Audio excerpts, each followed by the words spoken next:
खून के दाग जो है ना वो इस तरह महसूस हो रहा था कि किसी जानवर को ज़बह किया गया है। फिर जो है ना वो जो आग के निशान थे, ऐसे महसूस हो रहा था कि यहाँ को आग लगाई गई है, कोई चीज़ पकाई गई है या सर्दी को से बचने के लिए आग लगाई गई है। तो बाहर हड्डियाँ वगैरह पड़ी हुई थी। हमने दोबारा उस कफन जो था वो कब्र में डाला। उससे तकरीबन 4-5 माह पहले यहाँ पे हमारे कब्रिस्तान में कुरान पाक को शहीद किया गया, आग लगाई गई। यहाँ कोई इल्म नहीं कि जो है ना रात को कोई किसी की डेड बॉडी निकाल के ले जाए, कोई इल्म नहीं कि कोई कत्ल करके किसी को यहाँ के दफना दे, कोई पूछने वाला नहीं है।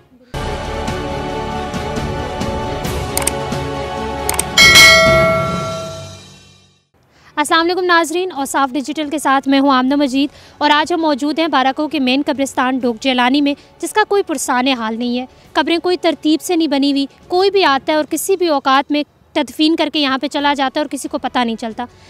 गुज़श्ता दिनों रोज़नामा औसाफ के हुसूसी रिपोर्टर सैयद मंसूर हुसैन शाह साहब की जानिब से एक ख़बर शाया की गई थी रोज़नामा औसाफ में, जिसमें बताया गया था कि इस कब्रिस्तान में बच्चों की कब्रों के साथ बेहुरमती की जाती है। ये बेहुरमती का वाक़या है या यहाँ पे जराइम पेशा अफराद की कोई कारस्तानी है, काला जादू, या ये सब कुछ क्या है, ये सब जानते हैं यहाँ के लोगों से। आइए चलते हैं। नाजरीन, रोज़नामा औसाफ में जो ख़बर नशर हुई थी डोक जेलानी के कब्रिस्तान में कब्रों की बेहुरमती, वो रोज़नामा औसाफ के खुसूसी रिपोर्टर सैयद मंसूर हुसैन शाह ने की थी। वो हमारे साथ मौजूद है, आइए जानते हैं इनसे तफसीलात। सर बताइएगा कि एग्जैक्टली क्या मामला था। ये इतला दी है कि डोक जेलानी कब्रिस्तान में एक बच्चे की कब्र है, उसमें बेहुरमती की गई है। स्लैब बाहर पड़ी हुई थी और बच्चे की जो है ना बाक़ियात भी बाहर पड़ी हुई थी, और उसके अलावा खून के धब्बे भी जगह जगह हैं और किसी ने वहाँ आग भी लगाई थी। हाँ जी। तो फिर मैं उनकी इतला पे जब आया तो उन्होंने मुझे बताया कि शाह साहब जो है ना ज़ाहिर है वो जो इंसानी हड्डियाँ थी उनकी बेरुमती हो रही थी, तो वो हमने जो है ना कब्र में दोबारा रख के तो स्लैब रख के मिट्टी ऊपर डाल दिया। लेकिन उसके बावजूद बाहर जो है ना जो निशान जगह जगह खून के धब्बे पड़े हुए थे पत्थरों पे, करीब जो झाड़ियाँ थी उनमें, और उसके अलावा जो है ना वहाँ आग के भी जो निशान नज़र आया, जिसमें ये महसूस हो रहा था कि कोई जादूगर वगैरह यहाँ आए हैं। जी बिल्कुल, मैं काले जादू का खदशा तो नहीं है? हाँ जी, हाँ जी।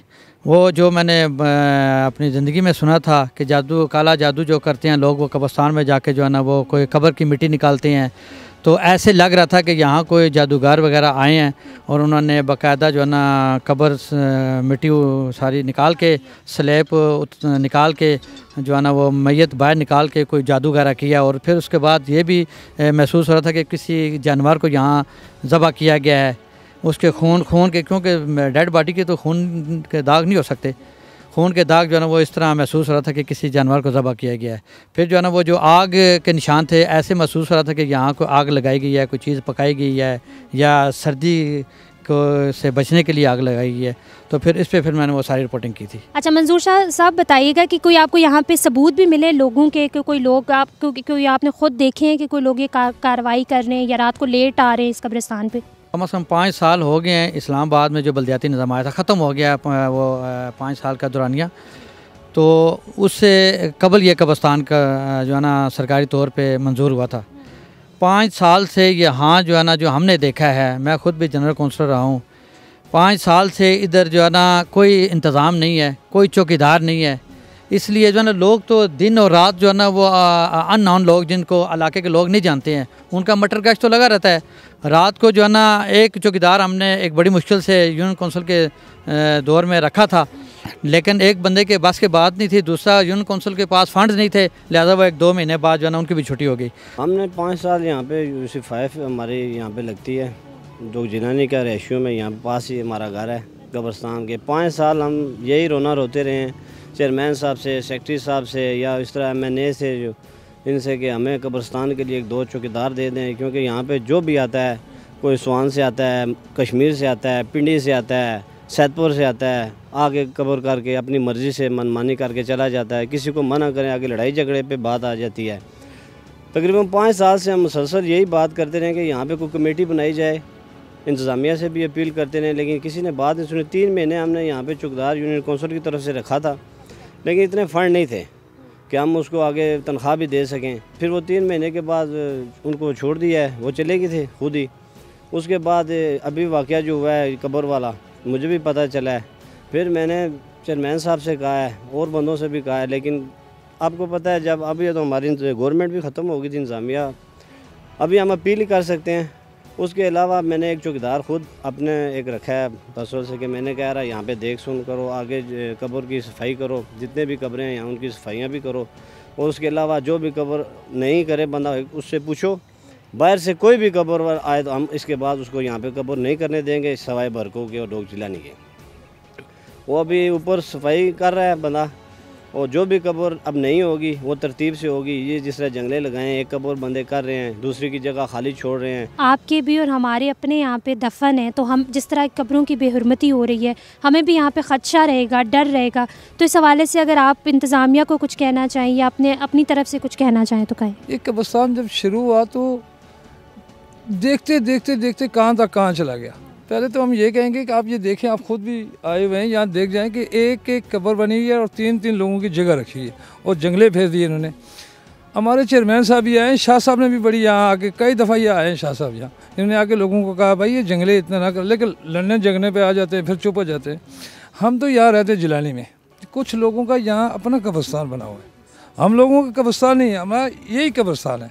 और देखते देखते ये जगह ख़त्म हो रही है।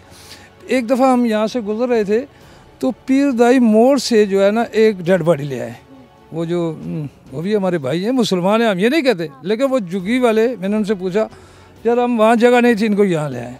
अब हम किसी को मना तो नहीं कर सकते। कभी भी कोई भी आ जाता है रात के औकात में और आते हैं और आके दफन करके चले जाते हैं, कहीं से भी लोग आते हैं। कोई वाक़या बताइएगा इस तरीके का जहाँ जिस तरह यहाँ पे बेहुरमती हुई है कब्रों की, उस हवाले से कुछ।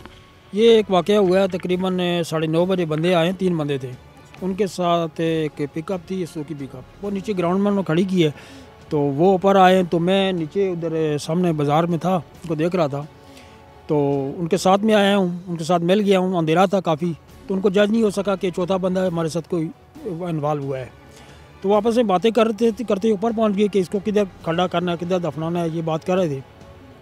तो मैंने उनके पास साथ फिर सलाम दुआ की, मैंने उनसे पूछा, मैंने कहा क्या बात किया है? कहते हमारी एक जो है वो फौतगी हो गई है, तो हमने इधर जो है ना वो कब्र खोदनी है। मैंने कहा कहाँ से आप आए? तो कहते हम जो पिंडी से आए, बंगश कॉलोनी जैसी कॉलोनी है वहाँ से बता रहे थे कि हम आए। मैंने कहा यार ये तो कब्रिस्तान जो है यूनियन काउंसिल 4-5 वालों का है। कोई लेडीज़ आई थी सुबह तकरीबन नमाज के बाद, तो उन्होंने जो है ना कुछ गोश्त वह उठाया हुआ था, तो मैं उधर कोने में बैठा हुआ था, देख रहा था, सुबह नमाज के बाद की बात है। तो उन्हें एक जगह वो दफन किया ना, तो जब वो उठ के चली गई, मैं जगह देखता रहा। मैं जाके वो जगह जब ओपन की, देखा तो वहाँ पर जो है ना कलेजी थी, उसमें सुइयाँ वगैरह इस किस्म की कोई बदअकीदा चीज़ थी रखी हुई थी। तो वो फिर मैंने शापर में डाल के ना वो मैंने नीचे जो है नाले में फेंकी थी। कुछ दिन पहले यहाँ पे एक फौतगी हुई, हम कब्रिस्तान में आए, देखा कि एक कब्र की खुदाई हुई थी। तो मैंने रोज़नामा और साफ़ के जो हमारे यहाँ पे साफ़ी हज़रात हैं, सैयद मंजूर हुसैन शाह साहब, उनको कॉल करके बताया। वो यहाँ पर आए, उन्होंने मौका देखा तो बाहर हड्डियाँ वगैरह पड़ी हुई थी। हमने दोबारा उस कफन जो था वो कब्र में डाला। उससे तकरीबन 4-5 माह पहले यहाँ पे हमारे कब्रिस्तान में कुरान पाक को शहीद किया गया, आग लगाई गई। लेकिन यहाँ पे इंतज़ामिया की ये एक नैली है, हमारे डिप्टी कमिश्नर साहब हैं, चीफ़ कमिश्नर साहब हैं। हमने असिस्टेंट कमिश्नर साहब को 2 दिन पहले उनके नोटिस में ये बात लाई कि यहाँ पे एक तो जंगले बहुत ज़्यादा लगे हुए हैं, और जो जंगले लगे हुए हैं, एक कब्र हुई है, 4 कब्रों की उन्होंने वैसे ही जगह। बिल्कुल, ये भी बड़ा वो अजीब सी बात है कि एक तो कब्र होती है, उसके साथ 3-4 जगहें जो हैं वो बना दी जाती हैं कि उनके ख़ानदान वालों की भी कब्रें यहीं पे होंगी। ये क्या माजरा है? जी, ये हमने भी इन लोगों से डिटेल पूछी है, लेकिन इनका यही कहना है कि हमारे वालिद साहब अगर फोत हुए तो उन्होंने ये बात तलकीन करके गए हैं कि साथ मेरी बीवी की भी कब्र यहाँ पे ही करनी है। बीवी अगर फोत हुई है तो उसने बताया कि मेरे मियाँ की कब्र जो है मेरे साथ करनी है। अब ये नहीं है हमें पता कि उसको मिट्टी यहाँ की नसीब है या किसी और जगह की है। जिस तरह भाई ने आगे वीडियो वहाँ पे बनाई है कि यहाँ पे मज़ार बने हुए हैं। अब एक मज़ार बना है, उसके अंदर 6 कब्रों की जगह है। अब मुझे ये बात नहीं समझ हमें आ रही है कि वो 6 कब्रों की जगह उनको नसीब होगी या नहीं होगी, ये हमें अब कंफर्म नहीं है। नाज़रीन, ये इलाका विफाक के अंडर आता है। ये मुझे लगता है ये हालात देखे तो मंजूर शाह साहब आप क्या कहेंगे कि क्या ये वाकई विफाक के अंडर आता है? क्योंकि ये कब्रिस्तान ना इसको CDA ऑन कर रही है, और जो हालात हैं इसके वो देख के तो ऐसा लगता है कि जैसे जो विफाकी हुकूमत है या विफाक के जो सरबराह हैं, डिप्टी कमिश्नर जो भी हैं, वो तो इसे जानते ही नहीं हैं। जब इस्लामाबाद से बाहर जाते हैं दूसरे शहरों में, लाहौर, कराची वगैरह, तो उनको तारीफ़ कराते हैं इस्लामाबाद से आए हैं, तो वो लोग कहते हैं इस्लामाबाद से आए हैं। क्या बात है जी, आप इस्लामाबाद के रहने वाले हैं। तो बहुत अफसोस का मकाम है कि इस्लामाबाद, यहाँ से PM साहब का, अब तो जो PM साहब हैं उनका घर भी इसी UC में आ रहा है। इमरान खान साहब का घर इसी यूसी में है, यूसी 5 में आता है। तो आप देखें पार्लियामेंट हाउस हमसे तकरीबन 1.5-2 किलोमीटर दूर है, सुप्रीम कोर्ट जो सरकारी PM हाउस है।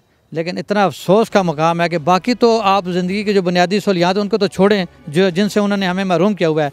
एक कब्रिस्तान तक जो है ना वो गैर महफूज है, कब्रिस्तान में मयतें तक जो है ना गैर महफूज हैं। यहाँ कोई इल्म नहीं कि जो है ना रात को कोई किसी की डेड बॉडी निकाल के ले जाए, कोई इल्म नहीं कि कोई कत्ल करके किसी को यहाँ के दफना दे, कोई पूछने वाला नहीं है। और उसके अलावा फिर आप एक और अंधेर देखें कि हम मुसलमान होने के बावजूद इतना हम अकल नहीं रखते हैं, इतना नॉलेज नहीं रखते हैं कि आप सरकार की जगह या किसी की भी जगह पे अपने लिए कब्र की जगह मुख्तस नहीं कर सकते जब तक आपकी ज़ाती जगह ना हो। लेकिन आप अंधेर नगरी देखें कि अगर एक कब्र हुई है तो उसके बाद 3, 4, 5 कब्रों की जगह उन्होंने जंगले लगा के जो है ना वो घेरी हुई है। और बासर लोग हैं इंडिविजुअल, तो हमारा कोई भी बंदा मसलन हमारे यहाँ के काउंसलर हैं वो किस को रोकें। नाजरीन, इस मुल्क की माइनॉरिटीज़ का भी इस मुल्क पर उतना ही हक़ है जितना कि मेजॉरिटी का। इस कब्रिस्तान के कुछ इलाका जो है वो क्रिश्चियंस कम्युनिटी के लिए जो वो ख़ास मुख्तस किया गया था, लेकिन वहाँ पर भी कब्ज़ा कर लिया गया है और कोई भी कब्रें वहाँ पे कर जाता है। हमारे साथ मौजूद हैं इसी यूसी के जनरल काउंसलर नासिर साहब, उनसे हम बात करते हैं। बताइएगा, ये जिस तरह आपकी यहाँ पे कम्युनिटी की कब्रें हुई हैं, उसके साथ ही मुस्लिम कम्युनिटी की भी कब्रें हो रही हैं, तो मतलब आपकी जगह पर कब्ज़ा ही हो रहा है, तो इस हवाले से क्या कहेंगे आप? सबसे पहले तो मैं ये बात करने से पहले जो है ना मैं कुछ बोलना चाहता हूँ। इस परचम के साए तले हम एक हैं, हम एक हैं, सांझी अपनी खुशियाँ और गम, हम एक हैं, हम एक हैं। तो मुझे बड़े अफसोस के साथ बताना पड़ रहा है कि ये हमें इतनी ज़्यादा जगह नहीं मिली, लेकिन थोड़ी सी जगह मिली है कब्रिस्तान के लिए। लेकिन वो भी जो है ना हमारी जो कब्रिस्तान जो है ना उसमें हमारे मुसलमान भाई जो हैं उन्होंने भी जो है ना वो उनको शायद पता नहीं है या क्या बात है, लेकिन वो भी मिक्स अप हो गई हैं। तो दूसरा ये है सबसे बड़ा जो अफसोसनाक वाक़या है कि इतना बड़ा रोड जिस पे हम खड़े हैं ये कम से कम 50 फुट इसकी चौड़ाई है और ये तकरीबन 4-5 कनाल बनता है। तो ये भी कब्ज़ा माफिया जो लोग हैं उन्होंने कब्ज़ा किया हुआ है। तो बारहा न्यूज़पेपर में भी दिया है, हमारे शाह साहब हैं उनको भी गाए बगाए मैं बताता रहता हूँ, उन्होंने काफ़ी दफ़ा न्यूज़पेपर में भी दिया है, लेकिन कोई अमल नहीं हो रहा। फिर मैंने ये एप्लीकेशन है मेरे पास, तो ये भी आप देख सकती हैं।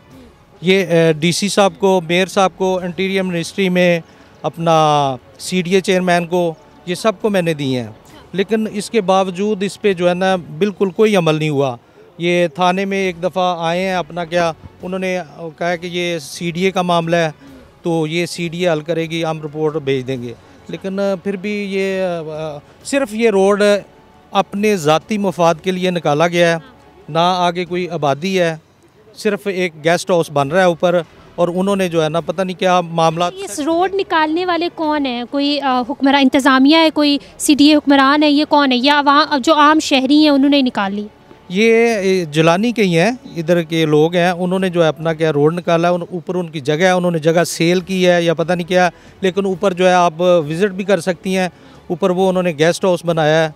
तो उस वजह से जो है ना मेरे ख्याल ये रोड निकाला है। आबादी नहीं है, आबादी का रोड जो है वो उस साइड पे है, ठीक है, नीचे से जा रहा है। अगर कब्रिस्तान के लिए है तो कब्रिस्तान के लिए उधर भी अपना क्या रोड, तो इतना बड़ा ज़रूरत भी नहीं इस रोड की कब्रिस्तान के लिए भी, लेकिन ये है कि बस उन्होंने अपने मफाद के लिए किया ये सब कुछ। हमारी काफ़ी सारी जगह है जो इन लोगों ने, जो कब्ज़ा ग्रुप ने जो है वो कवर की हुई है। ये रोड है 50 फुट का, इसकी तो ज़रूरत ही नहीं है यहाँ पर।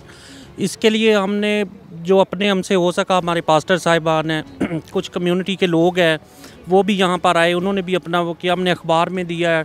उसके बाद जैसा इन्होंने बताया इंटीरियर मिनिस्ट्री में गए, CDA वालों के पास, यूनियन कौंसल थाना बाराकूम, उससे सिर्फ ये हुआ कि हवा चली और पत्ता हिला, बस और कुछ नहीं हुआ। नाज़रीन, आपने यहाँ के लोगों के रिव्यू जाने, वो उनका भी यही कहना है, वो बिल्कुल बेबस दिखाई देते हैं कि इस कब्रिस्तान में कोई भी आता है और कब्र करके चला जाता है और साथ में 2-3 कब्रों की जगह मुख्तस की जाती है कि उनके रिश्तेदार या उनके प्यारे जो हों यहाँ पे कब्र उनकी की जाएगी। खुदारा CDA हुक्मरान या जो भी इंतज़ामिया है इस कब्रिस्तान पर एक नज़र डालें, क्योंकि इस कब्रिस्तान का कोई हाल नहीं है यहाँ का।